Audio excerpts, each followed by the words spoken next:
قرآن کیونکہ بلاغت کی کتاب ہے نا، قرآن اصل میں یہ سمجھانا چاہتا ہے کہ انسان مزاج کے لحاظ سے بہت جلد باز ہے، ہر چیز چاہتا ہے فوراً مل جائے، فیصلوں میں جلد بازی، کسی چیز کو حاصل کرنے میں جلد بازی۔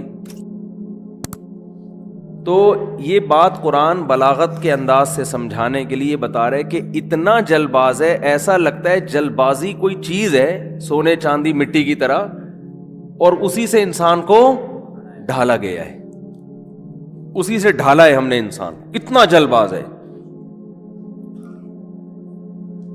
لیکن قرآن بار بار یہ نصیحت کرتا ہے کہ جو عقل والے لوگ ہیں نا، جو اپنے دل کی خواہش پہ عقل کے ذریعے کنٹرول رکھتے ہیں، دیکھو انسان کی آزمائش کیا ہے، پوری زندگی عقل اور دل کا مقابلہ ہے۔ یہ پوری زندگی انسان کی کشمکش کس میں ہے؟ عقل اور دل۔ عقل کچھ اور کہہ رہی ہوتی ہے، دل کچھ اور، یہی پھٹا ہے ساری زندگی۔ جس نے عقل کو غالب کر لیا وہ یہ جنگ جیت گیا، وہ دنیا میں بھی کامیاب اور آخرت میں بھی۔ اور جس نے عقل کو پٹخ دیا اور دل کو غالب کر دیا، دل کو بے لگام چھوڑ دیا، بھائی جو تو چاہے گا میں وہ کروں گا، تو وہ ناکام ہو جائے گا۔ دل کیا کہتا ہے؟ جلد بازی، جلد بازی۔ عقل کیا کہتی ہے؟ تھوڑا سوچو یار۔ دیکھو عقل عربی میں کسے کہتے ہیں؟ بس کہتے تو عقل کو ہیں، کھوپڑی کو ہیں، لیکن یہ لفظ نکلا پتہ ہے کہاں سے؟ عقل کا لغوی معنی عربی میں باندھنے کا آتا ہے۔ یہ جو اونٹوں کو رسی سے باندھا کرتے تھے نا، اونٹوں کو، اس رسی کو عربی میں عقال کہتے ہیں۔ یہ جو عرب میں آج آیا ہے نا یہ فیشن، رومال باندھتے ہیں اس کے اوپر وہ رسی، یہ اصل میں فیشن یہاں سے آیا ہے۔ عرب لوگ چونکہ اونٹ چرایا کرتے تھے، تو اونٹوں کی رسی جب اونٹ کو چھوڑتے تھے تو اس کی رسی اپنے سر پہ باندھ لیتے تھے، اور وہ گرم لو وغیرہ سے بچنے کے لیے رومال بھی ہوتا تھا سر کے اوپر۔ سر ڈھانپنا بھی ایک سنت عمل ہے، ہمیشہ سے مسلمانوں میں چلا آ رہا ہے، تو ٹوپی کا کام بھی وہ دیتی تھی وہ رومال۔ تو وہی ہوتے ہوتے جب پیسہ آیا تو اونٹ تو مارکیٹ سے شارٹ ہو گئے، لیکن وہ رسی آہستہ آہستہ ایک فیشن بن گئی۔ ٹھیک ہے، کسی بھی قوم کا کوئی بھی کلچر ہو سکتا ہے، شریعت نے کوئی پابندی نہیں لگائی۔ تو یہ اس کو بھی عقال کہتے ہیں، عقال۔ تو عربی میں عقل کو عقل اس لیے کہتے ہیں کہ وہ آپ کو باؤنڈ کر دیتی ہے، جیسے رسی باؤنڈ کرتی ہے کہ نہیں کرتی؟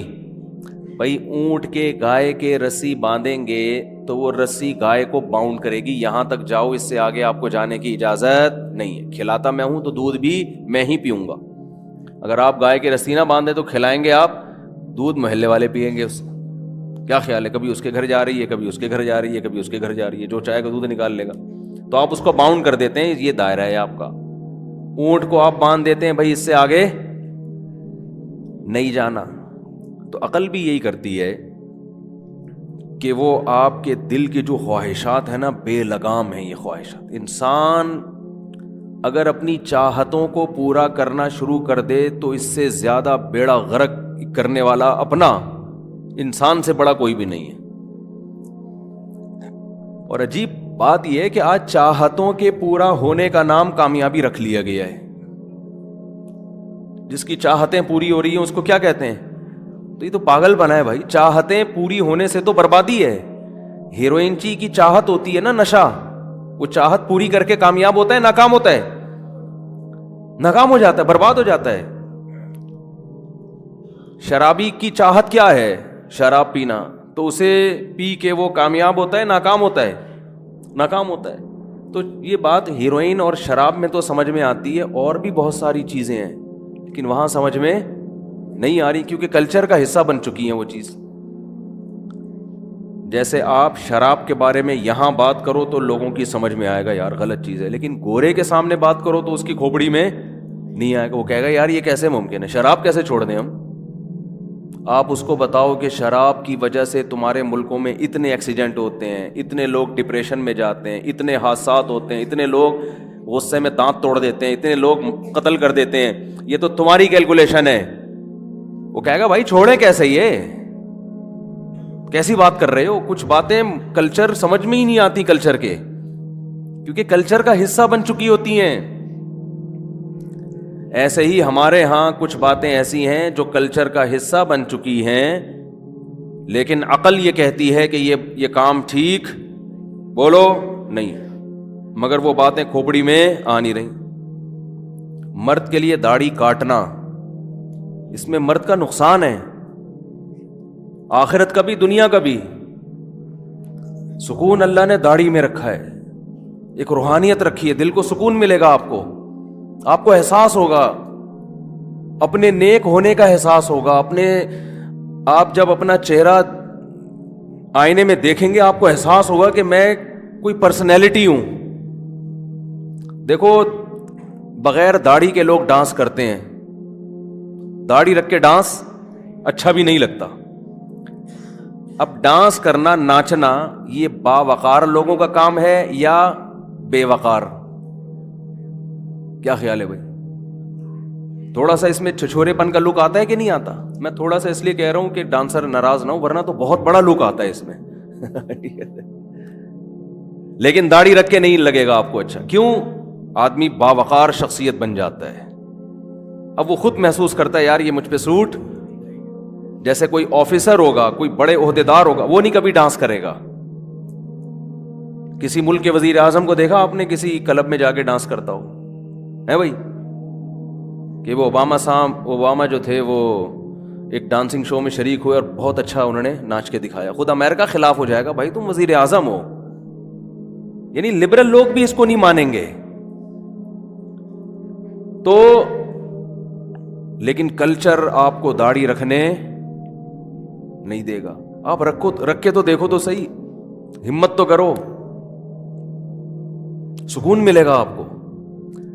دیکھو بغیر داڑھی والے آپ کو سینکڑوں ملیں گے جنہوں نے داڑھی رکھی ہے. داڑھی رکھ کے کاٹنے والے آپ کو بہت کم ملیں گے، کیونکہ ایک دم ایسا کمپیئر کرتا ہے نا انسان. اور مسلمان کی عقل کس کے تابع ہے؟ اللہ کے. تو جب اللہ کوئی حکم دے تو ویسے بھی عقل میں آئے نہ آئے، عقل یہی کہتی ہے کہ اللہ سے بڑھ کر کوئی نہیں ہو سکتا. کلچر اجازت دے رہا ہے آپ کو نماز ضائع کرنے کی. فجر کی نماز کتنے لوگ گول کر دیتے ہیں، ظہر کی کتنے لوگ گول کر دیتے ہیں. کیا عقل اس کی اجازت دیتی ہے؟ جس نے پیدا کیا، جس نے بنایا، جو صبح و شام کھلاتا ہے، جس کے احسانات کے سمندر میں ڈوبے ہوئے ہیں، کیسی غیرت کی بات ہے کہ وہ. میں تو کہتا ہوں کہ اللہ نے اگر قیامت کے دن صرف یہ پوچھ لیا نا کہ دنیا میں کوئی حکم میرا ایسا نہیں تھا جس پر میں بار بار یاد دہانی کراتا. یعنی نماز کی اہمیت اللہ کی نظر میں کتنی ہے، اس کو سمجھنے کے لیے اتنا کافی ہے عقل مند کے لیے. دیکھو جو عقل استعمال ہی نہیں کرے گا نا، اس کے تو جیسے کہتے ہیں نا بھینس کے آگے بین بجانا. لیکن جو عقل استعمال کرے گا تو آپ سوچو کہ جس کام کے لیے اللہ 5 ٹائم بلاتا ہو اور 1400 سال سے یہ کام ہوتا آ رہا ہو. 1400 سال ہو گئے. ہر نماز کے لیے اللہ نے اذان رکھی ہے. ہر نماز کے لیے کیا رکھی ہے؟ اذان. بھائی اے اللہ تو یہ بھی تو کہہ سکتا تھا قرآن میں نازل کر دیتا. دیکھو قرآن میں ہے کہ تم پر رمضان کے روزے فرض کیے گئے ہیں. ایک دفعہ ہے؟ بس 2 دفعہ ہے. جہاں تک مجھے یاد پڑتا ہے قرآن میں کتنی جگہ ہے؟ 2 دفعہ کہ تم پر رمضان کے روزے فرض ہیں. بس اب اللہ نے یہ نہیں کہا کہ جیسے ہی رمضان آئے تو یاد دہانی کراؤ، جیسے ہی رمضان آئے تو کوئی اذان دو کہ اے ایمان والو روزے شروع ہو چکے ہیں. وہ مفتی منیب صاحب تو اعلان کریں گے، حکومت بھی اعلان کرے گی، لیکن اللہ کی طرف سے کوئی قانون اور ضابطہ نہیں ہے. سمجھ میں آ رہی ہے بات کہ نہیں آ رہی؟ وہ اعلان تو اس کا ہوتا ہے کہ چاند نظر آ گیا، کیونکہ وہ تو کبھی 29 کا بھی ہوتا ہے، کبھی 30 کا بھی ہوتا ہے نا. تو اس لیے ہم ہلال کمیٹی سے پوچھتے ہیں آ گیا کہ نہیں آ گیا. لیکن اللہ کی طرف سے کوئی آفیشلی اعلان کا انتظام نہیں ہے. بولنے میں کیا جا رہا ہے؟ نہیں ہے. ہر سال رمضان آتا ہے، اللہ کہتے ہیں وہ خود ہی کیلکولیشن کر لیا کرو. شعبان جب ختم ہو تو رمضان آ گیا تو کر لو. بس صحیح ہے, ہو گیا. 2 دفعہ اللہ نے کہہ دیا قرآن میں, اور وہ بھی ایک ہی رکوع میں کہہ دیا کہ بھئی تم پہ روزے فرض کیے گئے ہیں. فمن شہد منکم الشہر فلیصم, جو رمضان کا مہینہ پائے گا روزے رکھے گا. بس ایک دفعہ اللہ کی طرف سے کہنا کیا ہے, کافی. اب نہ کوئی اعلان ہوگا, نہ کوئی مؤذن ہوگا جو لوگوں کو یاد دہانی کرائے گا کہ لوگوں رمضان کا مہینہ آ گیا ہے. کوئی اللہ کی طرف سے ایسے الفاظ مؤذن کو نہیں سکھائے گئے. حج بہت بڑی عبادت ہے, زندگی میں ایک دفعہ فرض ہے, ہر سال حج کا مہینہ آتا ہے. اللہ کی طرف سے کوئی آفیشلی اناؤنسمنٹ کا انتظام ہے؟ بولتے کیوں نہیں؟ کوئی انتظام نہیں. زکوٰۃ کے لیے کوئی اللہ کی طرف سے انتظام ہے کہ بھئی مسجد کے مؤذن کو یا امام صاحب کو حکم ہو کہ یہ میری طرف سے الفاظ ہیں, آپ یہ اناؤنسمنٹ کر دیں؟ نہ نہ نہ بھائی, زکوٰۃ فرض ہے, اللہ نے بتا دیا, خود سوچو کب دینی ہے, کس نے دینی ہے, کتنی دینی ہے, ساری کیلکولیشن خود کرو بیٹھ کے. کچھ پرابلم ہو تو علماء سے پوچھ لو, بس اس سے آگے بولو نا, نہیں ہے. لیکن نماز ایک ایسا حکم ہے کہ جب فرض ہوئی نماز تو 2 صحابی کو خواب آیا. نبی صلی اللہ علیہ وسلم اور صحابہ نے مشورہ کیا کہ کس طرح ہم لوگوں کو نماز کے لیے بلائیں. کسی نے کہا ہم سائرن بجائیں گے, یہودی لوگ بجاتے ہیں ایک ناقوس بانسری کی ٹائپ کی کوئی چیز.